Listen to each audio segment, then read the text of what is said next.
నమస్తే, welcome to Suman TV. నేను మీ విష్ణు. ప్రస్తుతంతో పాటు అడ్వైజర్ టు వెల్త్ యల్లా రెడ్డి గారు ఉన్నారు. వారితో మాట్లాడదాం. నమస్తే యల్లా రెడ్డి గారు. నమస్కారం అండి విష్ణు గారు. సార్, యల్లా రెడ్డి గారు, ఈ మధ్య చాలామంది ఒక టాపిక్ గురించి నన్ను ఫ్రీక్వెంట్గా అడుగుతున్నారు. ఈ మ్యూచువల్ ఫండ్స్లో పోర్ట్ఫోలియో మేనేజ్మెంట్ని ఏ విధంగా డిజైన్ చేసుకోవాలంటే కూడా చాలామంది అడుగుతున్నారు. మరి మన ప్రేక్షకులకు మ్యూచువల్ ఫండ్ పోర్ట్ఫోలియో గురించి మీ విశ్లేషణ ద్వారా తెలియజేయగలరు? విష్ణు గారు, యాక్చువల్లీ మ్యూచువల్ ఫండ్ కన్నా ముందు అసలు ఎవాల్యుయేషన్ దగ్గర నుంచి వద్దామండి. ప్రతి ఒక్కరూ సేవింగ్ చేయాల్సిందే. ఎందుకు చేయాలి? ఫ్యూచర్ నీడ్స్ కోసం చేసుకుంటారు ఎవరైనా. కానీ మన ఇండియాలో చూసుకుంటే ఫస్ట్ చిన్న చిన్న సేవింగ్స్ దగ్గర నుంచి బ్యాంకు, పోస్ట్ ఆఫీసు, ఆ తర్వాత పీపీఎఫ్, లేకపోతే ఇన్సూరెన్స్, ఇలాంటి వాటిలో జనరల్లీ ట్రెడిషనల్ సేల్స్ అంటారు. సో అక్కడ నుంచి మెల్లమెల్లగా మనకు ఈక్విటీలో కూడా చాలామంది అలవాటు అవుతూ ఉన్నారు. ఎందుకంటే ఈక్విటీలో న్యాచురల్లీ మామూలు వాటికన్నా కొంచెం హై రిటర్న్స్ వస్తుంది. ఎందుకంటే it is nothing but investing in the businesses కాబట్టి మనకి న్యాచురల్లీ ఎక్కువ రిటర్న్స్ దీనిలో వస్తాయి. సో వీటిల్లో మనకున్న అడ్వాంటేజ్ ఏంటి అంటే, ఈక్విటీలో ఉన్న అడ్వాంటేజ్ ఏంటి అంటే చిన్న అమౌంట్ తోటి కూడా మనం స్టార్ట్ చేయొచ్చు. కాకపోతే మెల్లమెల్లగా ఏంటంటే ఈక్విటీ ఆ షేర్స్ వాల్యూస్ బాగా పెరిగిపోయినాయి. సో అందుకని ప్లస్ ఏంటి అంటే ఎస్పెషల్లీ కొత్త వాళ్ళు, బిగినర్ టు ది ఇన్వెస్ట్మెంట్, ఒకేసారి వచ్చేసి షేర్స్లో పెట్టడం అనేది వాళ్ళకి చాలా రిస్కీ యాక్చువల్లీ. ఎందుకంటే నాలెడ్జ్ ఏమీ లేకుండా మనం సంపాదించడానికి దాదాపు 16 సంవత్సరాలు మనం కష్టపడితే కానీ, 20 సంవత్సరాలు కష్టపడితే కానీ మనం ఎర్న్ చేసే పొజిషన్లో ఉన్నాము.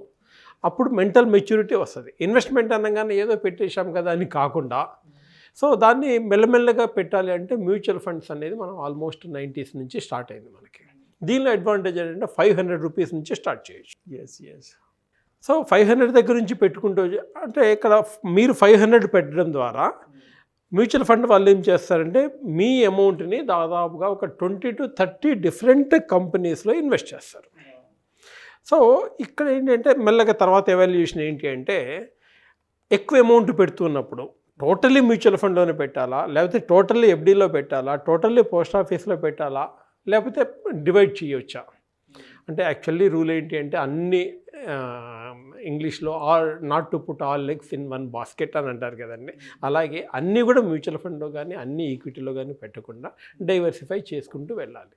ఎస్పెషల్లీ ఇప్పుడు ఎక్కువ పర్సంటేజ్ ఏం చేస్తున్నారు అంటే ఈక్విటీ అండ్ డెట్ పోర్షన్స్లో ఎక్కువ పెడుతున్నారు. డెట్ అంటే నథింగ్ బట్ మేబీ ఎఫ్డీ కావచ్చు, వాటిలో కూడా కొంచెం డెట్ పోర్షన్, అంటే లాస్ లేకుండా మినిమం మనకి రిటర్న్స్ వచ్చే పొజిషన్. సో ఇట్లా చూసుకుంటే మాకు జనరల్లీ డైరెక్ట్గా వాటిలో కూడా ఇన్వెస్ట్ చేయించవచ్చు. కానీ యాక్చువల్లీ ఇప్పుడు కొత్త కంపెనీ ఒకటి, మ్యూచువల్ ఫండ్ కంపెనీ ఒకటి వచ్చిందండి. అంటే యాక్చువల్లీ ఇది national number 1 distributor, NJ India invest private limited అని వచ్చింది. వాళ్ళు ఏంటి అంటే ఈ ప్రాబ్లమ్ని ఫేస్ చేయడం కోసము, సరిగ్గా హ్యాండిల్ చేయడం కోసము మార్స్ పోర్ట్ఫోలియో అనేది ఒక డిజైన్ చేశారు. 2013 డిసెంబర్, అంటే దాదాపుగా 8 years నుంచి మార్స్ పోర్ట్ఫోలియో అనేది ఒకటి తీసుకొచ్చారు. మార్స్ అంటే nothing but mutual fund automatic rebalancing system. MARS mutual fund automatic rebalancing system.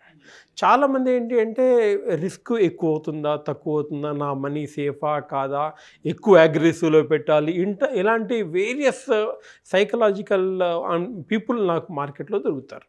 వాళ్ళందరికీ కరెక్ట్ సమాధానం ఇచ్చేది మార్స్. దీనిలో వేరియస్ ఉన్నాయండి. సపోజ్ ఒకటి డిఏఏ అగ్రెసివ్ అని ఒకటి ఉంది. వీళ్ళు ఏం చేస్తారంటే మ్యూచువల్ ఫండ్లో ఒక 5 ఈక్విటీలో ఉన్న ఒక 5 ఫండ్స్ని సెలెక్ట్ చేసుకుంటారు. అది కూడా డిపెండ్స్ ఆన్ ఎంత ఈక్విటీ పోర్షన్ ఎంత ఉండాలి, డెట్ పోర్షన్ ఎంత ఉండాలి అని కవర్ చేయడం కోసం 5 ఈక్విటీ ఫండ్స్ని సెలెక్ట్ చేస్తారు. ఒక 2-3 డెట్ ఫండ్స్ని సెలెక్ట్ చేస్తారు. ఆ డెట్ ఫండ్స్ కూడా ఈక్విటీ బ్యాలెన్సింగ్ ఉండేట్టుగా, ఎందుకంటే తర్వాత వచ్చేప్పటికి మనకి ట్యాక్స్ ఉంటుంది కదండి, ఆ ట్యాక్స్ మనకి రాకుండా ఉండడం కోసమని ఆర్బిట్రేజ్ ఫండ్స్లో ఇన్వెస్ట్ చేస్తుంటారు. ఇప్పుడు చాలామంది ఏంటంటే మనీ మొత్తం పెట్టేస్తారు, మార్కెట్ తగ్గిపోయింది అనుకోండి, సార్ ఇప్పుడు నేను ఇన్వెస్ట్ చేయాలి ఎలా, చేతిలో డబ్బులు లేవు, మన ఎందుకంటే మొత్తం పెట్టేశారు.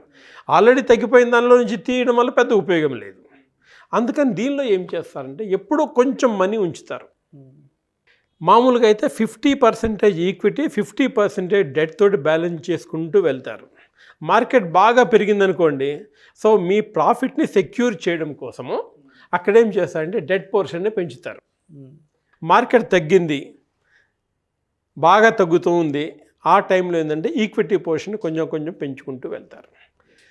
మ్యాజికల్ ఏంటంటే ఒక్కొక్కసారి మాకే అనిపిస్తుంది, ఏంటి వీళ్ళు కొంచెం రాంగ్ స్టెప్ ఏమన్నా వేసారా అని. 2013 స్టార్ట్ అయింది కదండి, 2 years 3 years తర్వాత మేము జనరల్లీ మేము కస్టమర్స్కి ఇస్తూ ఉంటాం కాబట్టి జడ్జి చేసుకుంటూ వస్తే మాకే ఆశ్చర్యం వేస్తుంది, ఏంటి వీళ్ళు ఇప్పుడు మార్కెట్ ఆల్మోస్ట్ ఆ టైంలో 41,000 మార్కెట్ సెన్సెక్స్ ఉన్న టైంలో డెట్ పోర్షన్ని 60% చేశారు, ఈక్విటీ 40% చేశారు.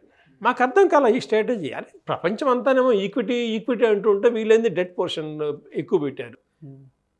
కానీ వితిన్ 2 monthsలో మాకు తెలిసిపోయింది, experience is experience. So market పడిపోయినప్పుడు దాన్ని కరెక్ట్గా ఎన్కాష్ చేశాడు. లాస్ట్ ఇయర్ మార్చ్ ఏప్రిల్ మేలో మార్కెట్ బాగా క్రాష్ అయిపోయింది కదండి, ఆ టైంలో 90% ఈక్విటీ పెట్టాడు. అప్పటి నుంచి అంటే పర్సంటేజ్ వైజ్గా చూసుకుంటే యావరేజ్గా 2013 నుంచి ఇప్పటిదాకా చూసుకుంటే 50% ఈక్విటీ 50% డెట్లో పెట్టినా కూడా దాదాపు 12, 15, 18% రిటర్న్ దీనిలో చూపించారు. అంటే ఒక రిస్క్, చాలా రిస్క్ ఏమో మ్యూచువల్ ఫండ్ అనుకున్న వాళ్ళకు కూడా కరెక్ట్ ఆన్సర్. మీ risk percentage only 50%, but return చూసుకుంటే almost equivalent or some times better than normal mutual funds. So ఇట్లా మనకి రిటర్న్ అనేది అల్టిమేట్లీ ఎవరికైనా కావాలి, రిటర్నే కావాలండి. రిటర్న్ కావాలి, సెక్యూరిటీ కావాలి, లేకపోతే ఎప్పుడే కావాలి లిక్విడిటీ కావాలి. ఎవరికైనా బ్యాంక్ ఎఫ్డి పెట్టే వాళ్ళకైనా ఇలాంటి వాళ్ళకి ఎవరికైనా అయ్యే 3 కావాల్సిన మేజర్. దీనిలో 3 ఉన్నాయి. రిస్క్ వెరీ లెస్ పర్సంటేజ్ తోటి మనకి రిటర్న్స్ అనేది ఎక్కువ చేస్తున్నాడు. దీనిలోనే ఇంకా వేరియస్ కేటగిరీస్ ఉన్నాయండి. ఇది ఒకటే కాకుండా 100% ఈక్విటీ, 70% ఈక్విటీ, 60% ఈక్విటీ, 50% ఈక్విటీ. ఈఎల్ఎస్ఎస్లో కూడా ఆ ఫండ్ సెలెక్షన్ చాలా విచిత్రంగా ఉంటుందండి. ఆ టోటల్ ఆ పర్టికులర్ కేటగిరీలో ఉన్న టాప్ మొత్తం కంపెనీస్లో ఫస్ట్ 10ని చూస్తారు, దాన్ని ఫస్ట్ షార్ట్ లిస్ట్ చేసి పక్కన పెడతారు. వాటిలో ఉన్న బెస్ట్ ఫండ్స్ చేసి మేము ఈ పర్టికులర్ కంపెనీకి ఇన్ని కోట్ల బిజినెస్ ఇవ్వబోతున్నాము, what are your ideas about coming 1 year or 2 years. Every 1 year reshuffle చేస్తారు. మళ్ళీ ద బెస్ట్ ఫండ్స్ని సెలెక్ట్ చేసుకుంటారు. ఈక్విటీ అండ్ డెట్లో 50% తోటి మనకి బెటర్ రిటర్న్ దీనిలో జనరేట్ చేసే అవకాశం ఉంది. ఇది ఇలా కాకుండా బ్యాలెన్స్డ్ ఫండ్ మార్స్ సపరేట్గా ఉంటుంది, ఈఎల్ఎస్ఎస్ సపరేట్గా ఉంటుంది. సిప్లు కూడా డైవర్సిఫైడ్ కానీ లేకపోతే అగ్రెసివ్ ఆలోచించే వాళ్ళకు కానీ డిఫరెంట్ ఫండ్స్ ఉన్నాయి. అలాగే లిక్విడ్ ఫండ్స్లో ఇన్వెస్ట్ చేసే వాళ్ళకు కూడా ఈ మార్స్ కేటగిరీ అనేది చాలా బాగా వర్క్ అవుతుంది ఈరోజు. అంటే జనరల్లీ అందరికీ దీనిలో పెట్టమని కాదండి, మేము జనరల్లీ ఎలా సజెస్ట్ చేస్తాము అంటే, మీ టోటల్లీ ఒక 10 లక్షల రూపాయలు పెట్టారనుకోండి, ఇలా రీషఫలింగ్ చేసే సిస్టంలో ఒక 3 lakh to 4 lakh పెట్టండి. ఎవ్రీ ఇయర్ రీషఫుల్ చేసుకుంటూ వెళ్తారు. Better than 50%, better than normal percentage. మిగతాదంతా కూడా కాన్స్టెంట్లీ కాంపౌండింగ్లో వచ్చేట్టుగా పెడదాము. బట్ ఇది మాత్రము రీషఫలింగ్. అంటే చాలామంది ఏమనుకుంటారు, సార్ ఇప్పుడు పెట్టొచ్చా, మార్కెట్ తగ్గిపోయింది కదా, ఇది రైట్ టైమా కాదా, ఇదన్నీ కూడా ఒక ప్రొఫెషనల్ అకౌంట్ నుంచి చూసుకుంటాడు. మనకు సంబంధం లేదు, గమ్మున కూర్చోండి. మార్కెట్ ఎలా ఉంది ఏంటి అనేది మీకన్నా బెటర్ ఐడియా ఉన్న వాళ్ళు చూస్తారు. రీషఫుల్ చేయాలా లేదా, ఎప్పుడు చేయాలి ఏంటి, దీని అన్నిటికీ సిస్టమ్ ఆర్బీఐ పర్మిషన్స్ ఇవన్నీ ఉంటాయి. సో ఇవన్నీ కూడా మనం చేసుకోవచ్చు.